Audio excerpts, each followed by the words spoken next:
everything. I said, okay. I put the film in the camera and filmed for a good 2 minutes.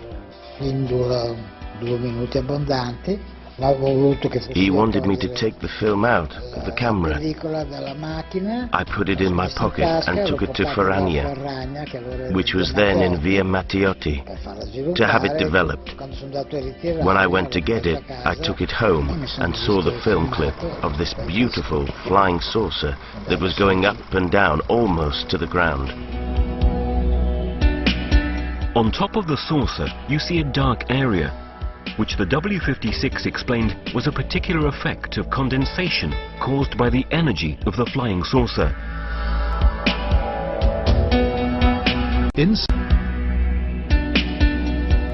Some of the photos of the series taken in the Treno countryside were lost, but those that remain would provide evidence of the incredible sighting experienced by Gaspare de Lama and Bruno Sammaciccia.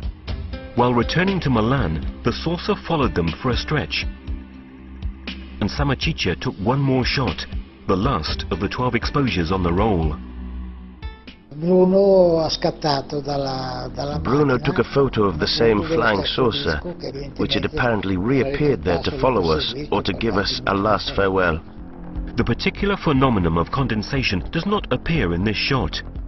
This important series of documents was analyzed to evaluate any possible falsification. Back then, digital technologies didn't exist, so it was very difficult to produce high-quality forgeries. I accurately and specifically analyzed the photographic material concerning the friendship case.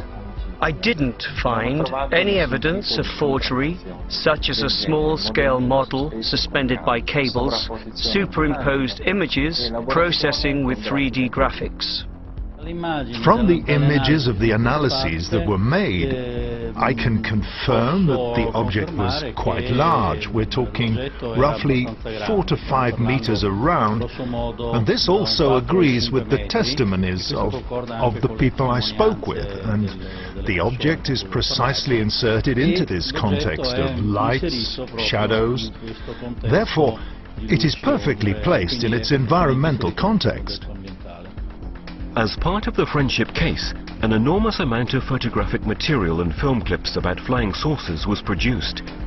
Much has been distributed indiscriminately, much has been lost, and even stolen, and much more is still locked in the drawers of other unknown participants who don't want to make themselves known.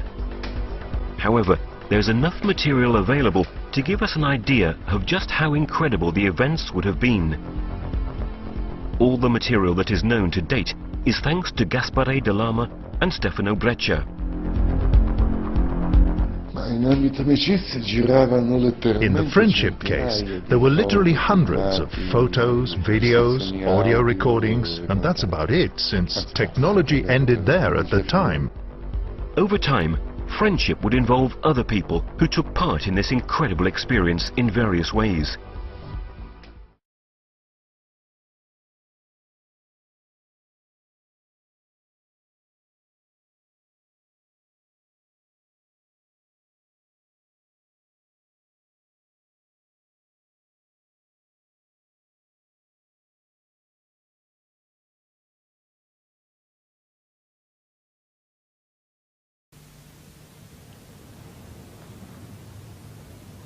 Staffordshire's had a whole crop of flying saucers.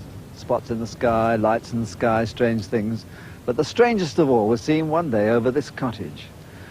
Mr. and Mrs. Rustenberg were living there, quietly, out in the country. And, well, you just tell me what you saw. Well, it was one ordinary day. I was waiting for my husband to come home from work, and my 2 sons went to Seifert to school, and I was getting changed, and I heard this terrific noise. It was just like a giant cauldron of water being poured onto a fire, a shh sort of noise, you know. And my first reaction was, oh, the children. I thought maybe a plane was crashing or something like that. And I slipped my jumper on and went outside to find my 2 sons lying flat on the ground in the garden in front of the house, shouting, "Mummy, Mummy, there's a flying saucer." Well, naturally, I just said, come on, don't be stupid. Come in the house. But felt sort of a strange sensation. Wended my way up the side of the house to where we had a pump, where we used to get all our water from, and automatically looked up to see this, all I can describe, this huge Mexican hat. It was stationary, this thing, and it was bright silver in colour, and it had a dome. A dome. It was tilted to sort of, I could see the occupants in it. You saw people in it? I saw people in it. There were 2 people in there. These people were beautiful people. That's the only way I can describe them. They had long golden hair, like a page boy bob, just like the old kings. You used to see photographs of the old kings. And the colour of their hair was golden. Now, I was really... What were they dressed in? They had a sort of a polo neck jumper affair, like a ski top suit, in pale blue. Now, these people weren't sat behind, one behind the other. They were sat together, but this, whatever it was tilted so that I could see them and they could see me. Were you looking at them through windows, through portholes? Or no, not portholes. It was just sort of like a cockpit, I suppose, that had this perspex or glass or whatever it was. They could see me anyway, and I could see them. And they had beautiful faces. I shall never forget their faces as long as I live. Their foreheads seemed to be a bit larger than, you know, the bottom of their faces as normal people you would expect to see. But maybe this was just whatever they had round their heads, which was like a transparent fishbowl. And they just looked, and I was absolutely paralytic with fear. I couldn't move, although my mind was ticking over. And they looked so sympathetic that I was just mesmerized for what seemed to be, ages, but it could have only been seconds. And I turned to sort of look down at the boys, was unaware that they were with me because I was so absorbed. And the next thing, I looked up and it was gone. How low had it been? It had been the height, I couldn't tell you. But the house that you've seen, it was just on top of the roof. It was hovering on top of the roof. How big was it compared with the size of the house? It swallowed the whole circumference of the roof. I couldn't see, the roof was completely blotted out.